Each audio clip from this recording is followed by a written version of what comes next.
Hey everyone, Nick Shaheen here looking at work. Somebody asked me, what do you think of work? I said it's overrated. And then I figured out that they mean the stock. Anyway, that's my joke for you today. Hopefully my content is not as lame as my joke. And here we go. So this is a stock that's it looks like this is a daily chart, a little under a year worth of data. It looks like it's a crazy lunatic with no way to tell which way it's going up or down. In fact, I just looked. Somebody asked me about it. I was on a show this morning, and somebody asked me about it on the fly, and I hadn't looked at it in a while. And I was like, "Wow, I can't believe how well we forecasted it just based on simple fundamentals." And I'll share with you my answers. Oh, dang it, the market's open. Okay, so one of two. All right, hold on. I gotta pause it. 1 second. Okay, I sent the alert to who? To the chat room people. Okay, the link to the chat room is down below. It's a PayPal link. Transaction is 0. It's free for 10 days to try it out. Okay, so back to this. I'm going to show you my drawings. I know it's a whole lot of scribble, but let me walk you through it.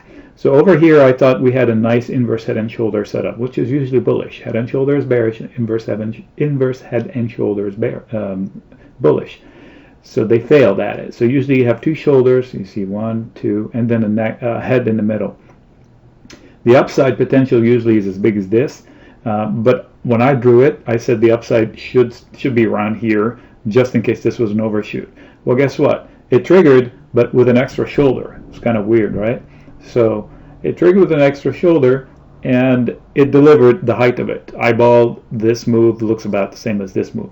Same neckline as mine, this green line right there. So keep in mind that level. And then they came down, but before they ran, they came down, tested it for footing, and then they went up. Then they came back and tested it hard. And then they tried to fill a giant gap. So they had a suction cup here that didn't work. So that was a little concerning. Then they fell back to the neckline. So I thought, uh-oh, we're going to have an inverse head and shoulder type of a deal, and it's going to fall down this way. But that didn't happen until here.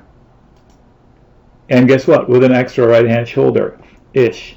And even this one didn't fill the whole gap, but kind of did because of this tail right there. Funky way of saying the bullish setup came to fruition, the bearish setup triggered, and it's coming into fruition. How low do they go? I stopped here and here, just because this is where they bounced prior. Because this was the base for the whole rally, and now we come back to it. So so from here, I just shared a chart with a whole bunch of scribble with somebody else. So basically, let me see if I can reproduce it. That'd be genius. All right, so not me. I'm not a genius. All right, so clearly there's a lid here.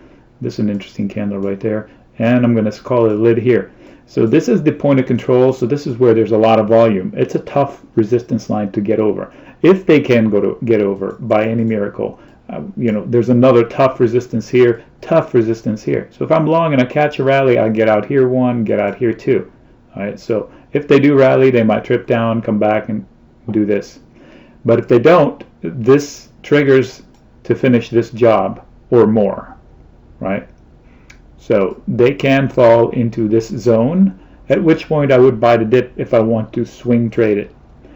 Right here, I could buy the dip to assume that it's going to be inside this channel, but knowing that there's this potential, I probably wouldn't.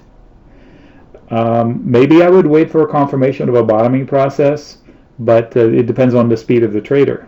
So there are a couple of paths. So far, it's been great as far as predicting it, and there are a couple of paths. So let's see if we have some shorter term. Okay, so this is pretty pointy stops, right? So I'm going to put an alert here. So if they lose this for whatever reason, lost support. So finish the head and shoulder job that we showed. All right, so this would be my note to come pay attention. I'm going to go 120 to see if it still makes sense. Yeah. So if they lose this, they might want to finish this job here. I know this might not be a perfect head and shoulders, but the neckline is clear to my eye, so you can argue with it all you want. And this will be trigger number 1 if you're actively trading, but I don't want to get caught with it because this is tough. This whole zone is really tough to my eye. It would need a headline, maybe this one. Who is this again? Slack. Okay. So I use, oddly enough, my chat room is on Slack. So, but I don't pay them a penny. And I wouldn't. I have options that are free. If they say you have to pay for now, I'll just migrate it over to something else. Maybe at some point I will have to, but if I do, I'll build my own because it's a one-time fee. I'll have it built for whatever. It'll probably cost me less than 1 month of what they want me to pay for it. I forget how much they charge per person. So if you have a 200 people, the recurring cost in 2 months, you can just pay for a whole new plugin for your own website. That's my take on Slack. So great service. Let me see. Actually, we didn't talk fundamentals. Like who cares, right? No, I care. So they're losing money, and that's not a deal breaker. 18 times sales. So the stock price right now has about 18 years worth of full year sales baked into it. Sounds a little high.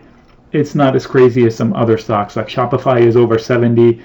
Zoom, I think, is the worst that I've seen, and it's over 118 last I checked. So that's pretty egregious. Fancy word.